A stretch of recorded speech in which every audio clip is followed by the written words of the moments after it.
ಒಡೆಯ ನೀವೇ ಹೇಳಿದ್ದಲ್ವಾ ಏನಂತ? ಉಪವನದಲ್ಲಿ ಉಪವನವನ್ನು ಸರಿಯಾಗಿ ಕಾಲ್ಕೊಂಡಿರ್ಬೇಕು ಅಂತ, ರಕ್ಷಣೆಗಿರಬೇಕು ಅಂತ. ಇವತ್ತಿನವರೆಗೂ ಏನಾದ್ರೂ ತೊಂದರೆ ಮಾಡಿದ್ದುಂಟಾ? ತೊಂದರೆ ಮಾಡಿದ ನನ್ನಲ್ಲಿ ಬರಲಿಲ್ಲ ವಿಷಯ. ಬರ್ಲಿಲ್ವಾ?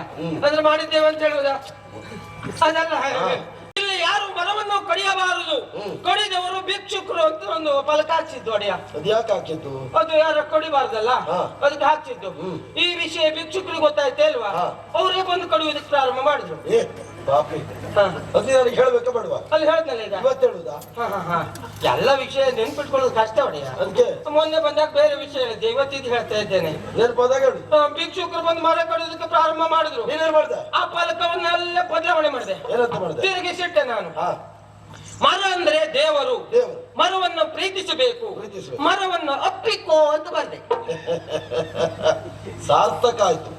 ಇಷ್ಟು ದಿವಸ ನಿನ್ನನ್ನು ಸಾಕಿದ್ದಕ್ಕೆ ಸಾರ್ಥಕ ಆಯ್ತು. ಒಂದೊಂದು ಕರ್ಕೊಂಡು ಬಂದ್ರೆ ನಾನು ಎಂತ ಅಂತ ಹೇಳೋದು? ನೀನ್ ಎಷ್ಟು ಕರ್ಕೊಂಡು ಹೋದ?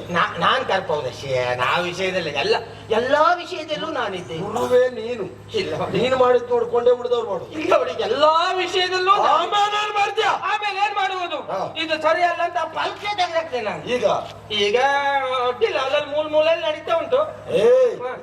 ಇನ್ನೊಮ್ಮೆ ನನ್ನ ಕಣ್ಣಿಗೆ ಬಿದ್ರೆ ನಿನಗೆ ಭೂಮಿ ಋಣ ತೀರಿಸಿ ಬಿಡ್ತೇನೆ. ಅದನ್ನ ಹೇಳಲಿಕ್ಕೆ ಬಂದೆ. ಇಲ್ಲ ಒಡೆಯ, ಬೇರೆ ಮತ್ತೊಂದು ವಿಷಯ ಹೇಳುವುದಕ್ಕಾಗಿ ಬಂದೆ ಒಡೆಯ. ಇವತ್ತೊಂದು ಘಟನೆ ನಡೆದೋಯ್ತು ಒಡೆಯ. ಏನದು? ಏನಂತ ಹೇಳುದು ಒಡೆಯ? ಚಿನ್ನ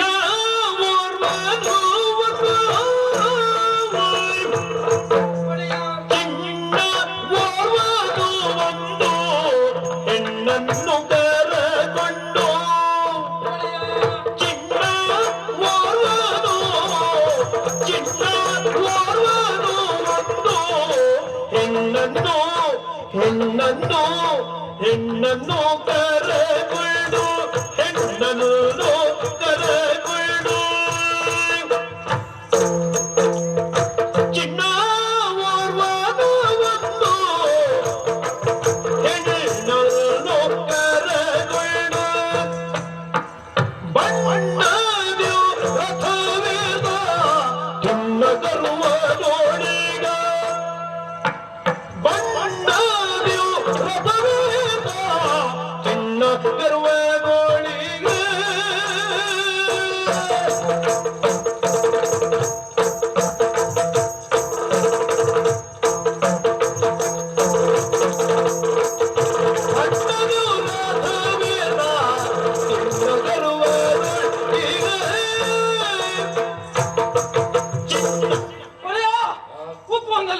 ಸಂದರ್ಭ ಬಂದ್ರು ಒಡೆ.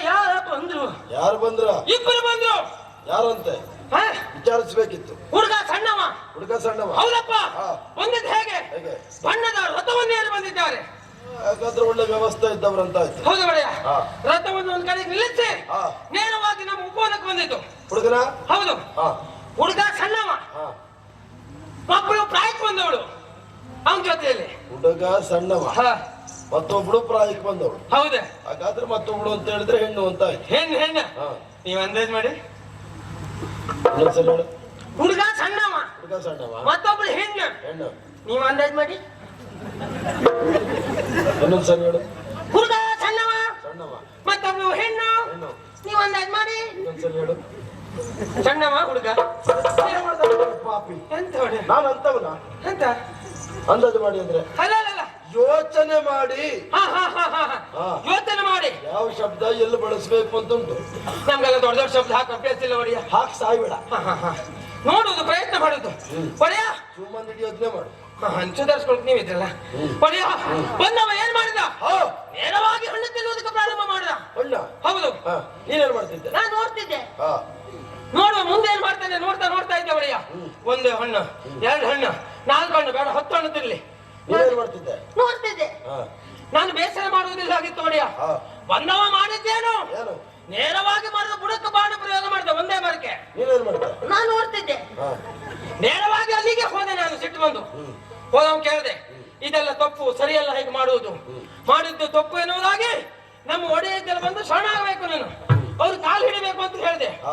ಅವಾಗ ಮುಂದೆ ನೋಡ್ಬೇಕಿತ್ತು ಅವನು ಮಾತೇ ಇಲ್ಲೇ ಬರುದು. ಮಾತಾಡ್ತಾ ಸ್ವಲ್ಪ ಮಾತಾಡ್ತಾ ಮಾತು ನಿಂತು ಹೋಯ್ತು ನಮ್ಮಿಬ್ಬರದು.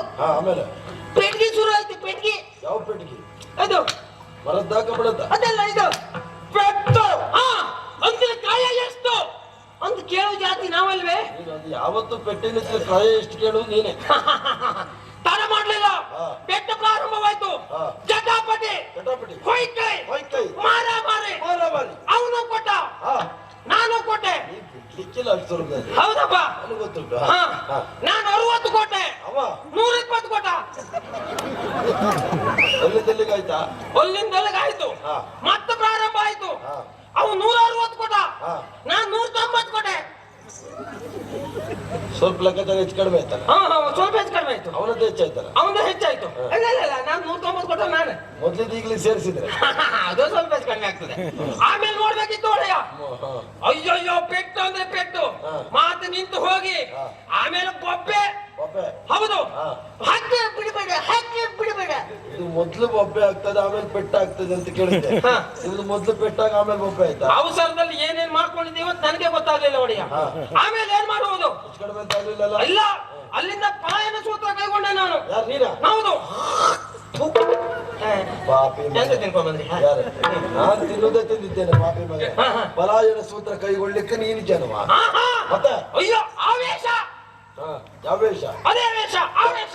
ಆವೇಶ, ಸಿಟ್ಟು ಬಂದಿತ್ತು. ರೋಷ. ರೋಷ. ನೇರವಾಗಿ ಮ್ಯಾಲೆ ಹತ್ತದೆ ನಾನು. ಹೌದು, ಎಲ್ಲಿ?